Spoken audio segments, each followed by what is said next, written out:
everyone. Ever feel like you're juggling a million things the second you pick up a 911 call?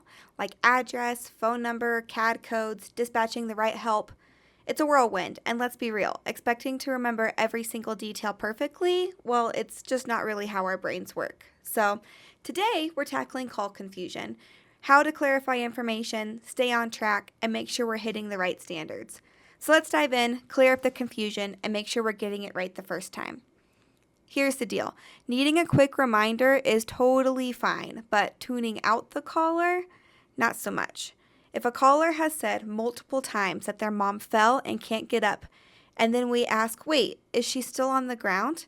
Yeah, that's when frustration can tend to kick in, and boom, we're in customer service deviation territory. But if you genuinely don't remember a detail or need confirmation, then clarify. Guessing is never the move, but the trick is to keep it simple and stick to the script. A little reassurance goes a long way. A quick, hey, I know you mentioned this earlier, but I just want to be sure. How old is your mom? This helps keep things smooth. While sticking to the exact script is our golden ticket, there is a little bit of breathing room sometimes. If you absolutely need to, you can repeat information the caller already gave to help clarify. But remember, in high-stress moments, callers often aren't really listening. They're just agreeing to anything that sounds remotely close to what they've already said. Think about when someone says, "How are you?" and you answer, "Good," even if your car just caught on fire. Here's the problem. If we lead the caller with something like, "You said she's not alert," they might just say yes without truly processing the question. And that's how we slip into sketchy territory. What we want is true, confirmed information, not a rushed yes. So go the extra mile and tack on that full question. You said she's not alert. Is that correct? This snaps the caller's brain back into gear and forces a real answer. It's good practice, not best practice, but sometimes it's a lifeboat we need to get us through the call. Remember, the ultimate goal is always to ask the question exactly as written. Trust the script, it's there to save the day. Now, what about clarifying when things are ambiguous? This one can get tricky because we never want to accidentally slip into freelance question land. But here's what we want to check.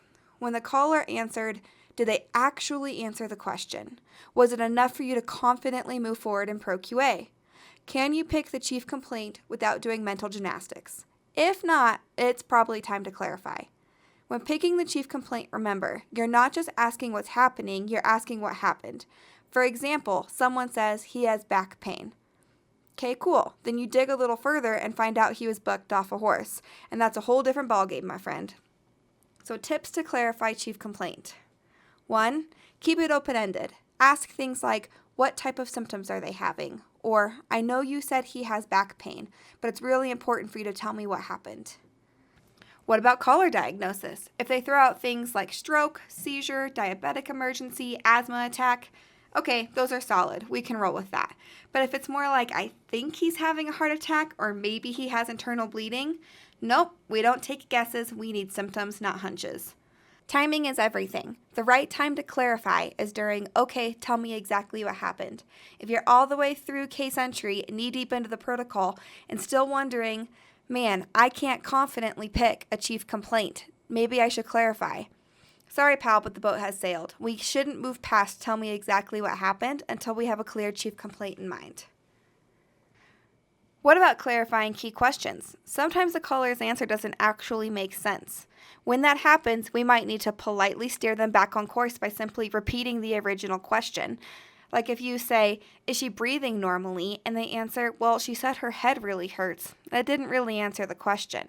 And you might need to use a pre-scripted clarifier. Example, is she awake? No, she's sleeping. Okay, but is she conscious? Because that's what we're looking for. Keep it clean, keep it Pro QA approved, and you're golden.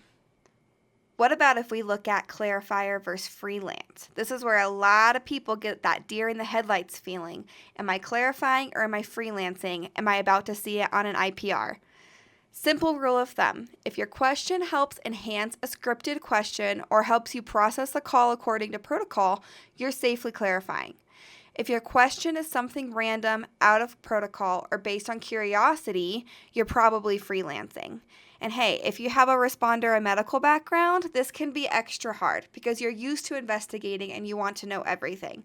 But remember, in dispatch land, we only need to know enough to move forward in the protocol and get help on the way. That's the goal, no detective work needed. And at the end of the day, it all comes down to clarity, consistency, and confidence. Every question you ask, every clarifier you use, and every pause you take helps to paint a clear, accurate picture for responders flying out the door. You don't have to be perfect, you just have to be present, purposeful, and protocol driven. So keep it simple, stay sharp, stick to the script, and when in doubt, remember that you're doing an amazing job answering these calls and you are making a difference every day. And that's pretty darn amazing.